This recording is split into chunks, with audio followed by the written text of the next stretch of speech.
Welcome to the Great Detectives of Old Time Radio. That's greatdetectives.net. This is your host, Adam Graham, bringing you Monday's offering, which is, as always, an episode of Box 13 from, and this, of course, comes from 1948. The title we have here, I've got Suzi quits paper to work for Dan, kind of gives away a minor plot point, but that's not the main thrust of this story. This story is one of the more peculiar and, I think, interesting detective shows I've heard on the radio. And it's got some pretty incredible twists. I'm sure you're going to like it. And we're going to get into it in a moment. If you do have any comments on the show, please feel free to email me, box13@greatdetectives.net.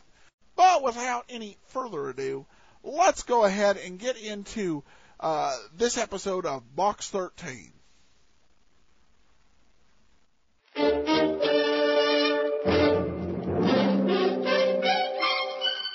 Box 13, with the star of Paramount Pictures, Alan Ladd, as Dan Holliday.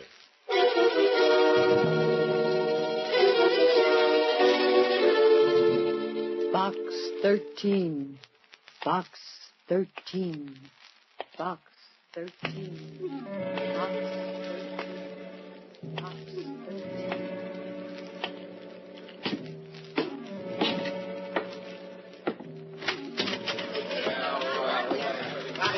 Copy, boy. Hiya, Mr. Holliday. What do you say? Where's that society page, please? Hiya, Holliday. Hiya. Jerk the first paragraph in that Simmons story. Hiya, Dan. How are you? Hiya, Suzi. Hiya, Mr. Holliday. What's in Box 13?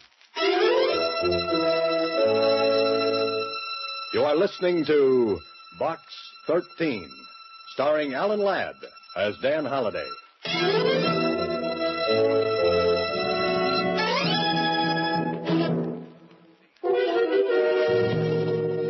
Now for Box 13, starring Alan Ladd as Dan Holliday.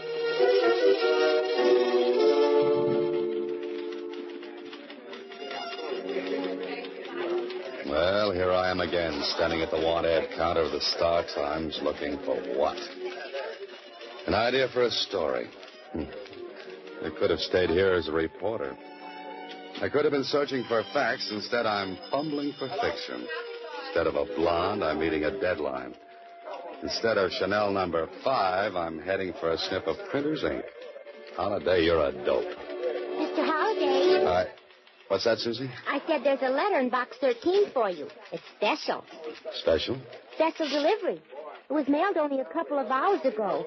Something like that could be important. Could be. Could be adventure. Could be. Could be a girl. Could be. By the way, Suzi, how come you're working so late this evening? Oh, my boss asked me to. He's paying me overtime. Time and 3/4. Time and 3/4? Mm-hmm. I held out for double time when he offered me time and a half. Well, what happened? Oh, we effected a compromise. Goodbye, Suzi.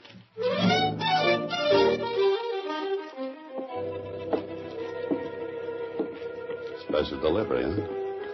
Well, this could be very important. Also, it couldn't. Well, come on, open it up, Holliday. You haven't got all night. I'm in terrible trouble. Please come to room 718 at the Bradford Hotel. Hurry. Signed, Agatha Marsh. That sounds urgent.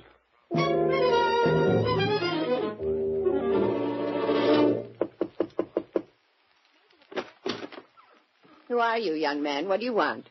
I'm the man from Box 13. I'm looking for Agatha Marsh. I'm Agatha Marsh. Come in, come in.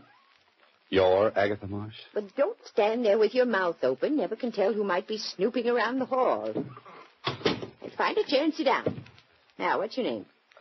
Dan Holliday.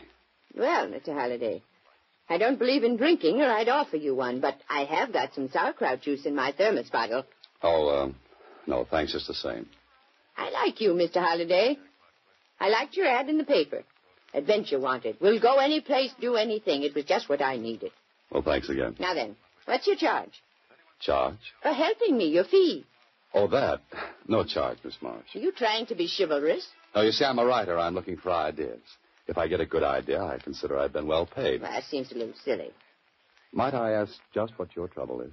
Oh, you don't think a girl my age could get into trouble, do you? Well, you look like a very charming old... Oh, I'm sorry. Oh, lady, let's not beat around the bush. Now, no doubt you want to know a few things about me. Well, that would be very interesting. Yes, well, I live in Muncie, Indiana, alone. I've got a big house and an independent income. Every year I go someplace for a vacation, and this year I came here. Is that all? Isn't that enough? But the letter you wrote me, you said you were in terrible trouble. Well, I am. If anyone ever finds out about this, I don't know what'll happen. Finds out about what? Come over here to the closet. I want to show you something. Look. On the floor. Well, that's a dead man lying there.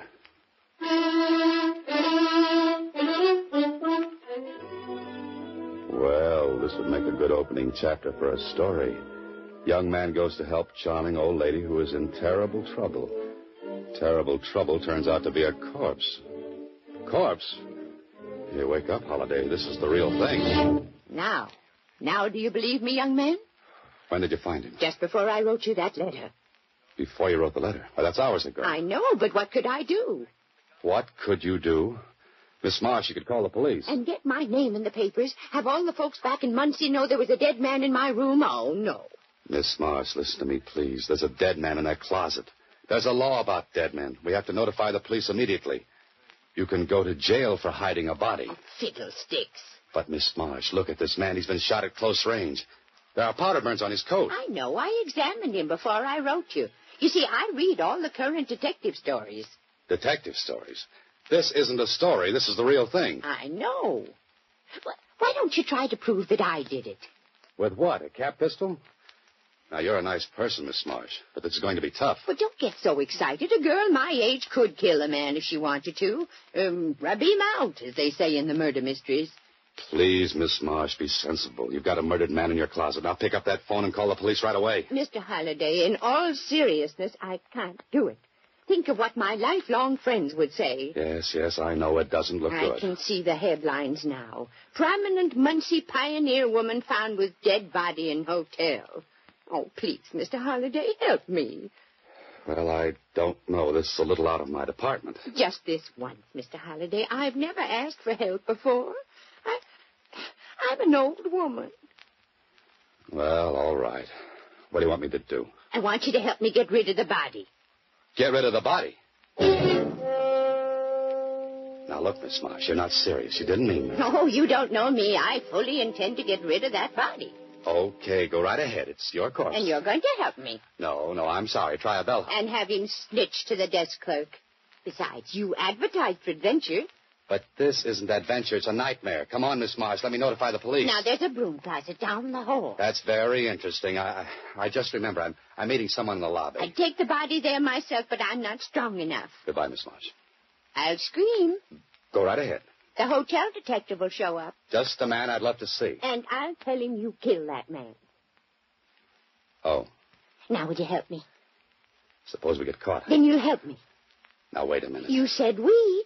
Now, I'll open the door and watch the hole. Case the joint, as they say in the mysteries. And then you whisk the body into the closet. You're strong. You can do it. Oh, sure. I'm strong, all right. But not in the head.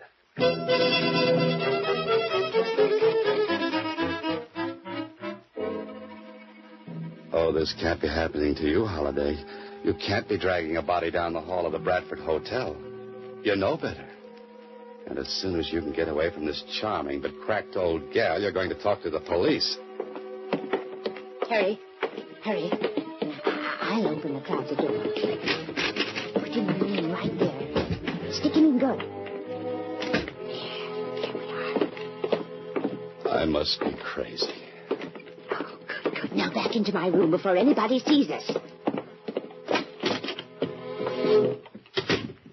There. Wasn't that easy? Easy, she says. Well, I must say you carry out your part very well. What's next in this little scheme of yours, Miss Marsh? Why, don't you know? We have to find out who killed that Michael O'Brien. You know who he is? Well, I do now. I went through his pockets. Frisked him, as they say in the stories. Well, that cuts it. You stay here. I'm going downstairs.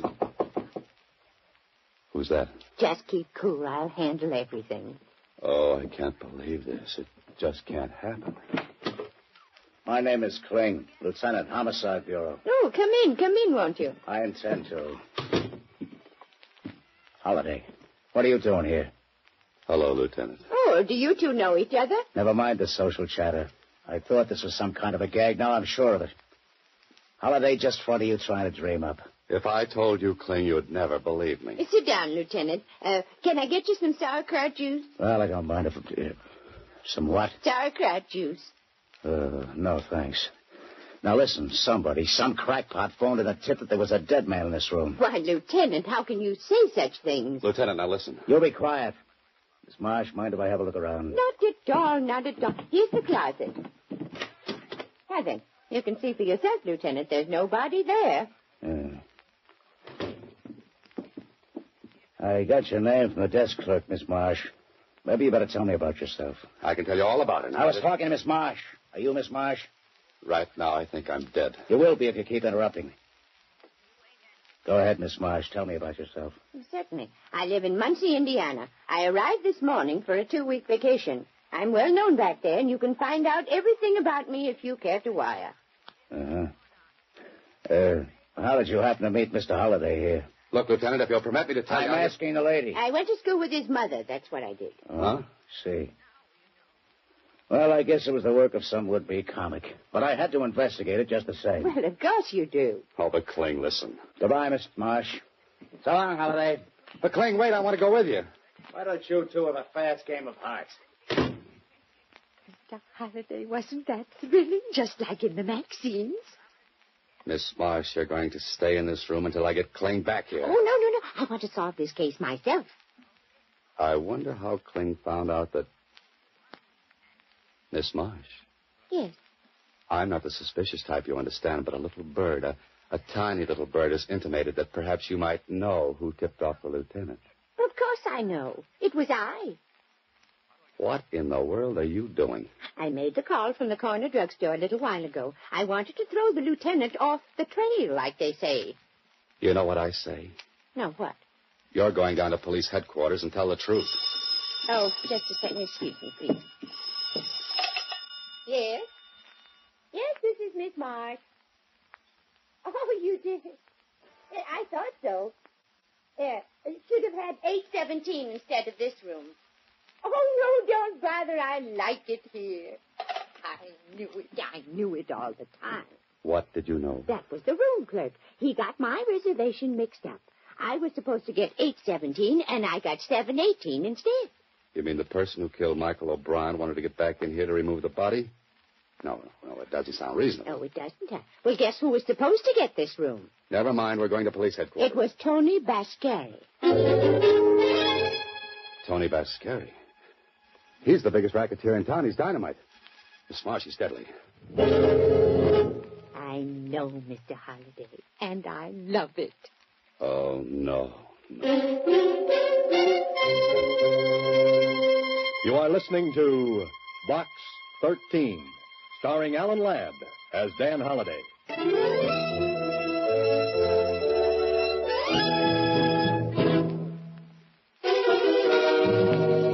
Now back to Box 13, starring Alan Ladd as Dan Holliday.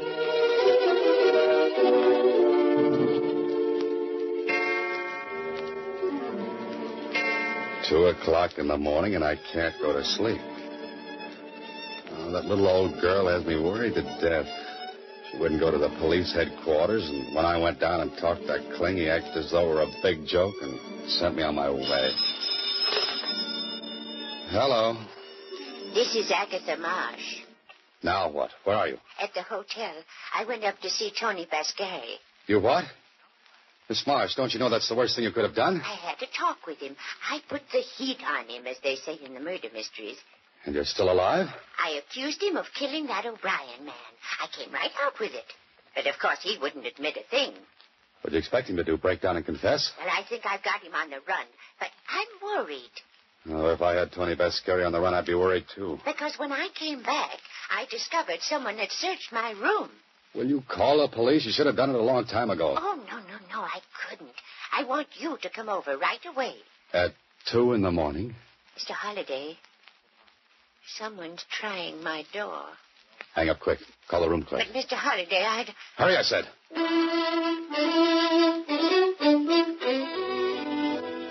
That dear little meddlesome old fool. In your clothes, Holiday, because here we go again. And don't forget your Boy Scout badge. You'll make the Beaver Patrol tonight.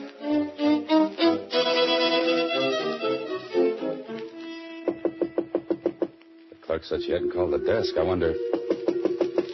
No, she would have screamed. Someone would have heard her. It's open. Cleaned out completely. No Miss March, no clothes, no nothing. Not even a piece of notepaper. Hey, what's this? Paper airplane. Like the ones I used to make in school. But why should she be making paper airplanes? Airplanes. The airport, that's where they took her.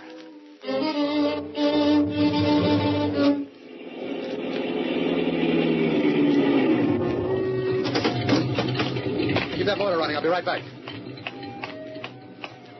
Not many people around this hour of the night. Oh, there she is. And the man with her has his hand in his pocket, and I don't think it's there because it's cold. What I need now is a little fast talk and a little faster action. Okay, I'll take over from here. Who are you? What are you talking about? The old doll. Vascari wants it back. Vascari told me to put her on a plane. I'm doing it. Yeah? Changed his mind. He wants it back. I don't think so. Besides, I never saw you before. I told you, if you don't turn her over, Vascari might get sore. Why didn't he call me? It's only a half hour ago. I was still at the hotel. He could have called. And spilled everything over a phone? You're nuts? This don't sound right. Yeah, forget it. Taking the old doll back with me. Wait a minute. Gonna call Tony first. Go ahead, stupid. Get your ears burned off. Who are you calling stupid? Show me something that'll prove Tony sent you. Got a match? Stop stalling. This is a gun in my pocket. Let's talk to Tony. Yeah, I've got some matches here. Thanks. Here. Oh! Get him, Mr. Holliday, quick. I'm coming. Oh, not so fast. Oh, I'm not as young as I used to be. You should have remembered that before you got mixed up in this. Come on, get in. Hold you first. Driver, get out here fast. What did you do to that guy anyway? I stuck him with my hat pin. I might have guessed it.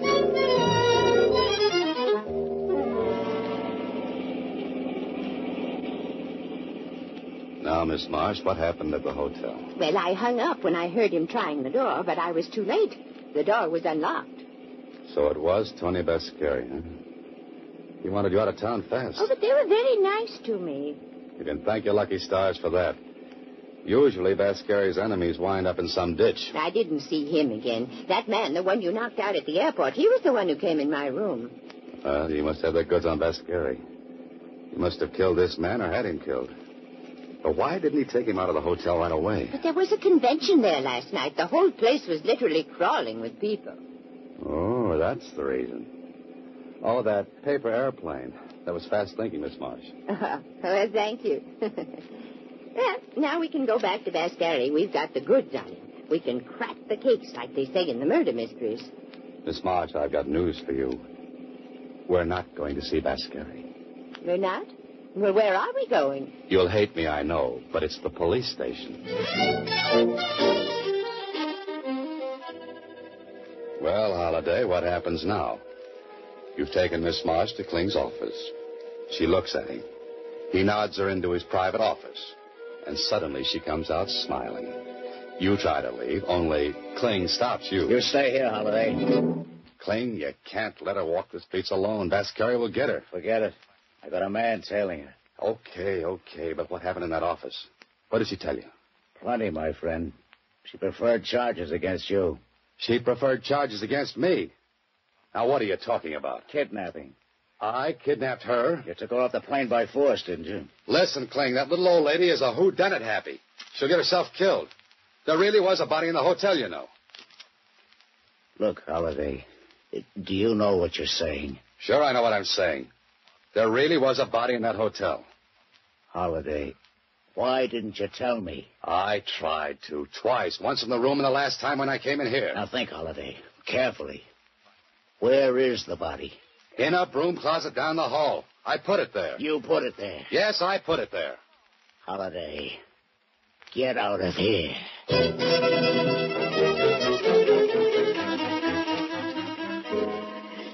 Well, Holiday, now you're fixed. Even Kling looked at you like those things in your belfry weren't bats. They're more like eagles. But you're in it now, so you've got to follow through. And that indicates a fast ride over to the Bradford Hotel. Oh, clerk. Hey, clerk. Yes? I'd like to find out who occupied Agatha Marsh's room the day before she did. That question is highly irregular. Oh? Then here's a $10 bill that's highly regular. Oh, let me think. She has 718. She checked in day before yesterday. Yes? The man who had the room before that was a traveling salesman in lady suits, I believe. He must have cut quite a figure.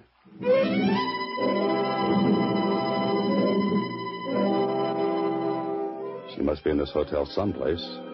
Her room's empty, but she must be around. But where? What are you worrying about, Holiday? You couldn't wait to get rid of her. Now you can't wait to get her back. You're a character who belongs back in the Middle Ages with a tin union suit for cold nights. Yeah, she'll probably show up safely with that detective tailing her. The broom closet. Wonder if the dead man is still in there. He must be. Kling hasn't showed up yet. Oh, hello, Mr. Holliday.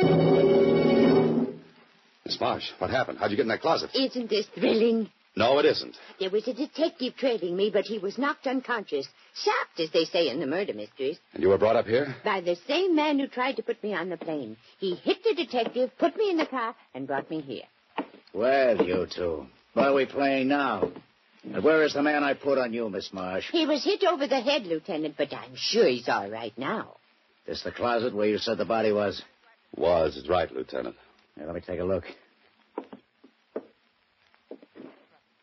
You know what I think, Holiday? What? I think both of you crackpots are making this all up. I don't believe there ever was a body. Kling, you have my word for it. Your word doesn't mean as much as a Chinese dollar. Kling, listen. They brought her back here, locked her up. They took the body away, didn't they, Miss Marsh? Probably going to sink it in cement, as they say in the murder mysteries. Lascari's in his room, I'll bet. Go up and talk to him. Surely, put the heat on him. Just once more, I'll play with you kiddies. Come along. Where? Miss Marsh's room. I'm locking you pixies in till I get to the bottom of this.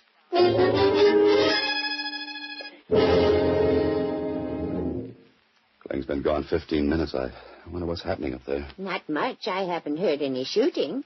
No, haven't heard any. In that case, how could a man be shot here and that shot not be heard? Oh, it's very easy, Mr. Holliday. The killer would use this. Oh, Miss Marsh, now where'd you get that gun? Just took it out of the drawer. It was here all the time. Well, put it down until Kling returns. But I just want to show you why the shot wouldn't be heard. What do you mean? Would you excuse me, please? You see this bath towel, Mr. Holliday? Yes, what about it? Well, a smart person would take the gun like this, wrap the bath towel around it like this. You know, Miss March, you found out a lot since you came here. Oh, yes, I've done all right since early this morning. Early this morning? But the clerk said... I talked to Tony Biscari, and he said... Kling, look out! Here, Miss March, for me to Kling. You shouldn't have moved, Mr. Holliday. I was really shooting at you. What's this all about, Holiday? What was she doing with that gun in her hand? She was going to kill me, just like she killed Michael O'Brien. That little old lady killing somebody? Miss March, you did kill him, didn't you? Then you called me, and you got Kling to come up here and catch me dragging the body away.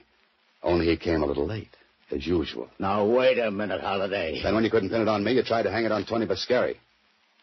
Now, what did you do with the body? Dragged it back to the closet in this room. Oh. And I suppose you sapped the detective who followed you, too. It was easy. I got him to turn around and hit him over the head with my purse. Why did you kill Michael O'Brien? Did you have something against him? No, I never saw him before. Then why kill a perfect stranger? I saw a play once. I liked those ladies in that play. They killed lots of people. I wanted to also. Only I should have done it like the ladies. You don't mean arsenic and old lace? Yes, and I should have worn the lace and given you the arsenic.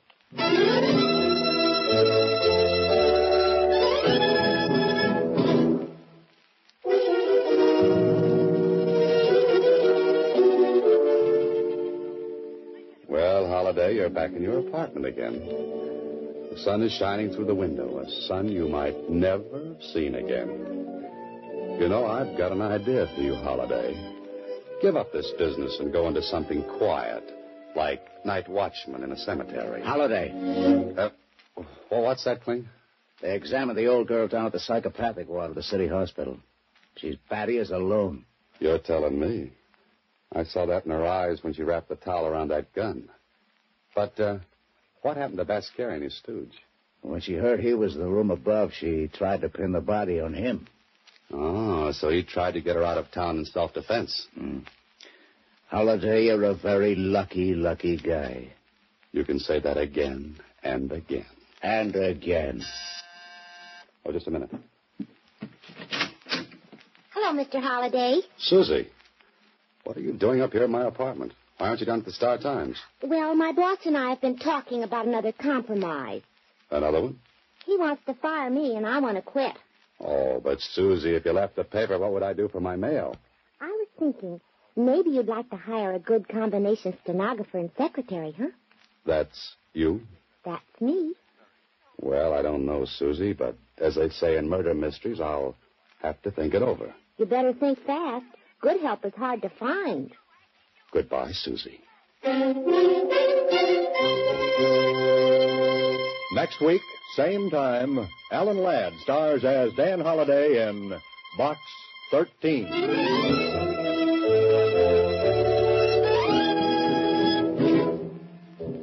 Alan Ladd appears through the courtesy of Paramount Pictures and may currently be seen in Wild Harvest.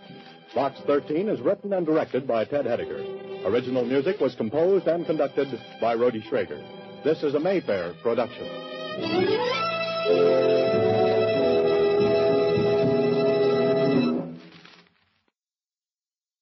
Welcome back. Wow, we've got one of the most crazy characters to show up in a radio drama ever. Wow. Just absolutely incredible. Would not have guessed that ending when I was listening to it for the first time. And, of course, a change here that Suzi leaving the paper. So Dan is no longer limited to teasing her twice an episode. Now it's a much more open time as she's going to be working for him. So apparently that's part of the benefits package. But that's it for this episode of Box 13. Join us tomorrow where it's going to be time for Pat Novak for Hire. Check out the show notes site, greatdetectives.net. From Boise, Idaho, this is your host, Adam Graham, signing off.